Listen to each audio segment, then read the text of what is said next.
Bonjour à toi cher spectateur, Rapace de Peter Dorounzis.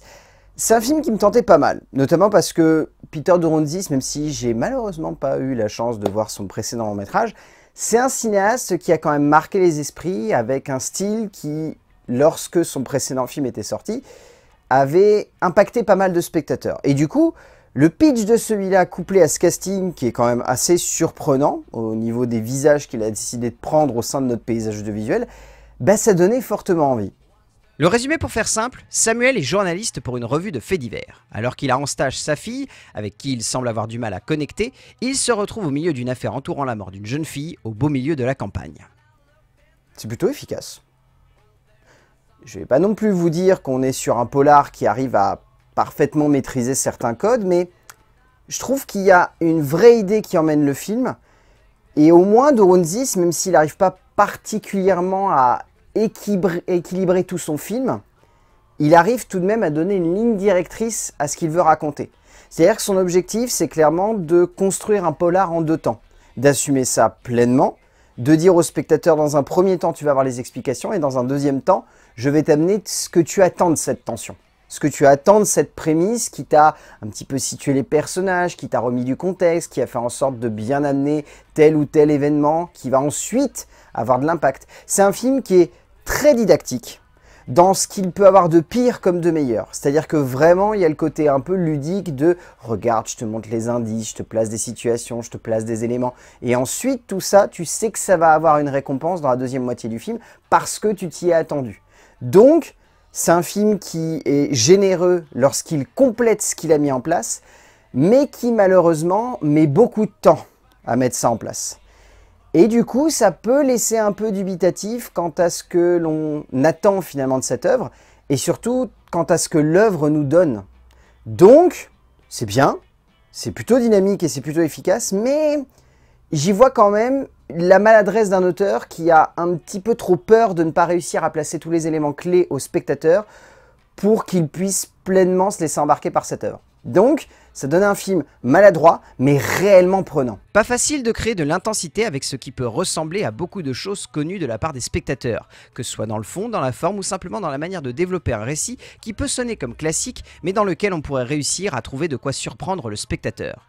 Peter Dorounzis a décidé de partir d'une histoire pouvant clairement sonner comme convenu, ce qui est un peu le cas durant une première moitié de métrage très classique, mais que l'auteur parvient tout de même à dynamiter dans une deuxième partie qui offre un instant de frisson rondement mené que le metteur en scène sublime par un travail du suspense haletant. En termes d'écriture, donc le scénario est écrit par Peter Dorounzis, par Christophe Cousin et Christophe Cantoni, ainsi que Fabiani Deschamps.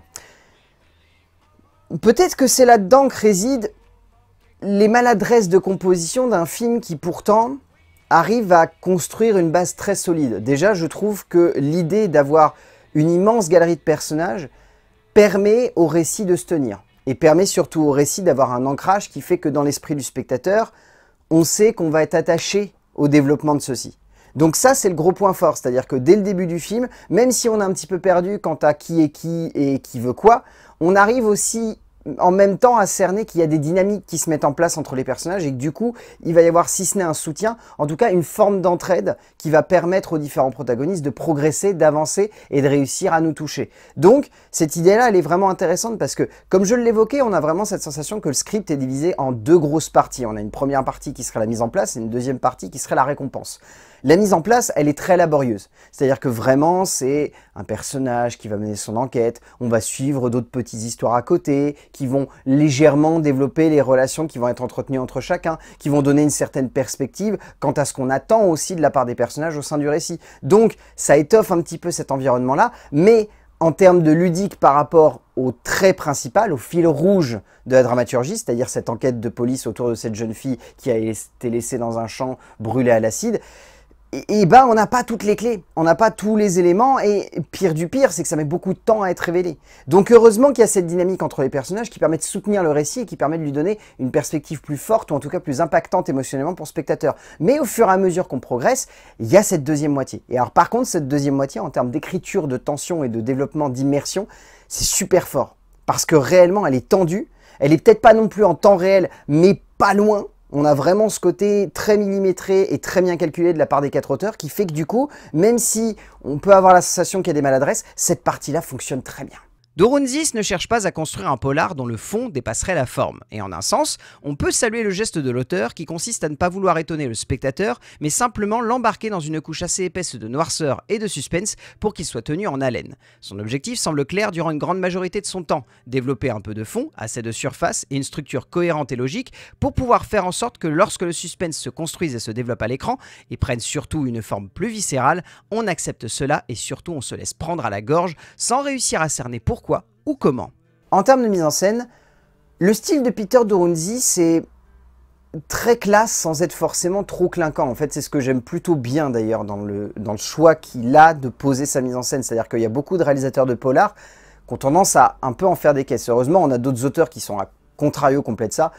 Ayant en tête La Nuit du 12 de Dominique Moll, qui lui pour le coup est vraiment d'une sobriété et d'une élégance qui est vraiment très raffinée et qui donne vraiment une perspective quasi ultra réaliste en fait à son récit. Là, Peter Doronzis, il arrive à trouver un certain équilibre entre une envie de réalisme mais aussi une envie d'immersion et de sensation. C'est-à-dire que ce qui fait la force d'un polar, c'est aussi d'amener du rythme, d'amener une dynamique, d'amener une intensité, et souvent ça se fait par le biais d'effets de style qui, s'ils sont trop appuyés, peuvent donner un côté un petit peu trop too much, et ça peut casser l'immersion du spectateur et ça peut donner l'impression que c'est sympa, on se laisse entraîner, on progresse dans le récit, mais il n'y a rien d'assez concret pour faire en sorte que ça soit impactant. Et au-delà d'être impactant, que ça nous touche en tant que spectateur et qu'on se dise « je me laisse embarquer par cette histoire ». Et comme je l'évoquais, si ça n'avait pas été présent, Peter Doronzis, sa première partie, est tombée complètement à plat et honnêtement, tu rentres pas dedans.